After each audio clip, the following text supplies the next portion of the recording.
Hey guys, welcome to my channel way of K. आज ancient history जो series चल रही है उसका पार्ट 2 है।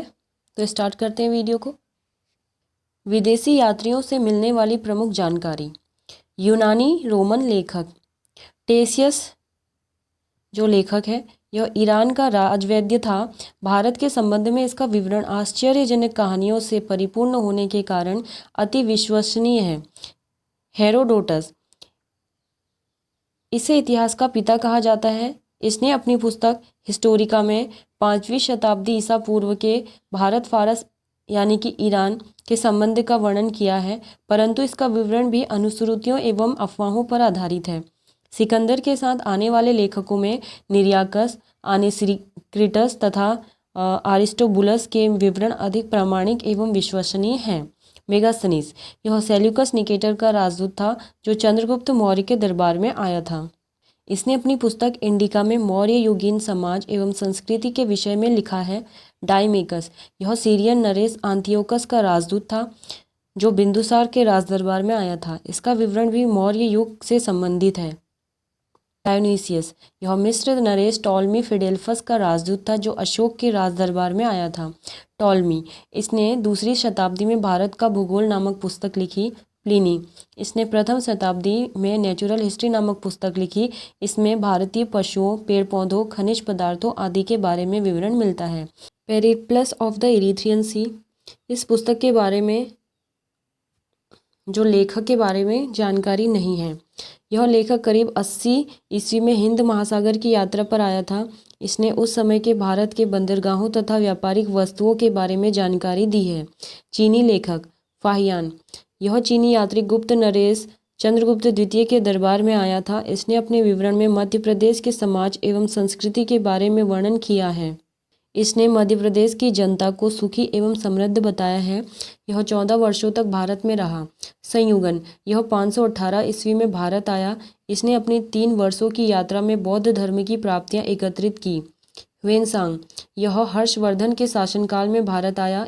ह्वेनसांग 629 ईस्वी में चीन से भारतवर्ष के लिए प्रस्थान किया और लगभग 1 वर्ष की यात्रा के बाद सर्वप्रथम वह भारतीय राज्य कपिशा पहुंचा। भारत में 15 वर्षों तक ठहरकर 645 ईस्वी में चीन लौट गया। वह बिहार में नालंदा जिला स्थित नालंदा विश्वविद्यालय में अध्ययन करने तथा भारत से बौद्ध ग्रंथों को एकत्र करने के लिए आया था। इसका भ्रमण वृत्तांत सीयूकी नाम से प्रसिद्ध है, जिसमें 138 देशों का विवरण मिलता है। इसने हर्षकालीन समाज, धर्म तथा राजनीति के बारे में वर्णन किया है। इसके अनुसार सिंध का राजा शूद्र था। ह्वेनसांग ने बुद्ध की प्रतिमा के साथ साथ सूर्य और शिव की प्रतिमाओं का भी पूजन किया था। नोट है, ह्वेनसांग के अध्ययन के समय नालंदा विश्वविद्यालय के कुलपति आचार्य शीलभद्र थे। यह विश्वविद्यालय बौद्ध दर्शन के लिए प्रसिद्ध था। इत्सिंग, यह 7वीं शताब्दी के अंत में भारत आया। इसने अपने विवरण में नालंदा विश्वविद्यालय, विक्रमशिला विश्वविद्यालय तथा अपने समय के भारत का वर्णन किया है। अरबी लेखक है अल-बरूनी, यह महमूद गजनवी के साथ भारत आया था। अल-बरूनी ख्वारिज्म या खीव आधुनिक तुर्कमेनिस्तान का रहने वाला था। अरबी में लिखी गई उसकी कृति किताब उल हिंद या तहकीके हिंद, जिसका मतलब है भारत की खोज, आज भी इतिहासकारों के लिए एक महत्वपूर्ण स्रोत है। यह एक विस्तृत ग्रंथ है जो धर्म और दर्शन, त्योहारों, खगोल विज्ञान, कीमिया, रीति रिवाजों तथा प्रथाओं, सामाजिक जीवन, भारतौल तथा मापन विधियों, मूर्तिकला, कानून, मापतंत्र विज्ञान आदि विषयों के आधार पर 80 अध्यायों में विभाजित है। इसमें राजपूत कालीन समाज, धर्म, रीति रिवाज, राजनीति आदि पर सुंदर प्रकाश डाला गया है। इब्न बतूता, इसके द्वारा अरबी भाषा में लिखा गया उसका यात्रा वृत्तांत, जिसे रेहला कहा जाता है, 14वीं शताब्दी में भारतीय उपमहाद्वीप के सामाजिक तथा सांस्कृतिक जीवन के विषय में बहुत ही प्रचुर तथा सबसे रोचक जानकारियां देता है। 1333 ईस्वी में दिल्ली पहुंचने पर इसकी विद्वता से प्रभावित होकर सुल्तान मोहम्मद बिन तुगलक ने उसे दिल्ली का काजी या न्यायाधीश नियुक्त किया। अन्य लेखक हैं तारानाथ, यह एक तिब्बती लेखक था। इसने कंग्यूर तथा तंग्यूर नामक ग्रंथ की रचना की। इनसे भारतीय इतिहास के बारे में जानकारी मिलती है। मार्को पोलो, यह 13वीं शताब्दी के अंत में पांड्य देश के यात्रा पर आया था। इसका विवरण पांड्य इतिहास के अध्ययन के लिए उपयोगी है। पुरातत्व संबंधी साक्ष्य से मिलने वाली जानकारी। भारतीय पुरातत्व शास्त्र का पितामह सर अलेक्जेंडर कनिंघम को कहा जाता है। 1400 ईस्वी पूर्व के अभिलेख बोगासकोई से वैदिक देवता मित्र, वरुण, इंद्र और नासत्य के नाम मिलते हैं। मध्य भारत में भागवत धर्म विकसित होने का प्रमाण यवन राजदूत होलियोडोरस के वेश नगर गरुण स्तंभ लेख से प्राप्त होता है। सर्वप्रथम भारतवर्ष का जिक्र हाथी गुम्फा अभिलेख में मिलता है। सर्वप्रथम दुर्भिक्ष काल की जानकारी देने वाला अभिलेख सोहगौरा अभिलेख है। इस अभिलेख में संकट काल में उपयोग हेतु खाद्यान्न सुरक्षित रखने का भी उल्लेख है। सर्वप्रथम भारत पर होने वाले हूण आक्रमण की जानकारी भीतरी स्तंभ लेख से प्राप्त होती है।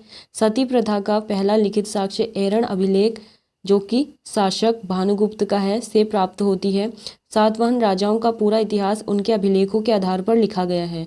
रेशम बुनकर की श्रेणियों की जानकारी मंदसौर अभिलेख से प्राप्त होती है।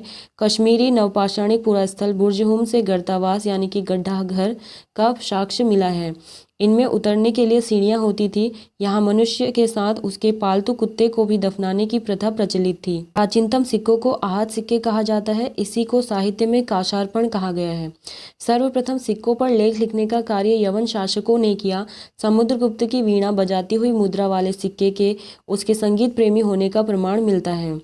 अरिकमेडु पुदुचेरी के निकट से रोमन के सिक्के प्राप्त हुए हैं, यानी कि रोमन सिक्के प्राप्त हुए हैं। नोट है, सबसे पहले भारत के संबंध बर्मा, सुवर्ण भूमि वर्तमान में म्यांमार, मलाया स्वर्णद्वीप, कंबोडिया, कंबोज और जावा यवद्वीप से स्थापित हुए। यहाँ पे कुछ महत्वपूर्ण अभिलेख तथा उनसे संबंधित शासकों के नाम दिए हुए हैं। हाथी गुम्फा अभिलेख कलिंग राजा खारवेल का है। जूनागढ़ गिरनार अभिलेख रुद्रदामन का है। नासिक अभिलेख गौतमी बलश्री का। प्रयाग स्तंभ लेख समुद्रगुप्त का है। ऐहोल अभिलेख पुलकेशिन द्वितीय। मंदसौर अभिलेख मालवा नरेश यशोवर्मन। ग्वालियर अभिलेख प्रतिहार नरेश भोज। भीतरी एवं जूनागढ़ अभिलेख स्कंदगुप्त का है। देवपाड़ा अभिलेख बंगाल शासक विजयसेन का है।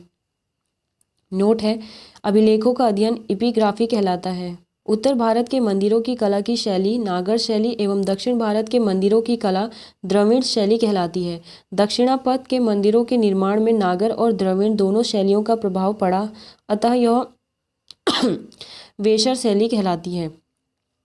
पंचायतन शब्द मंदिर रचना शैली से संबंधित है।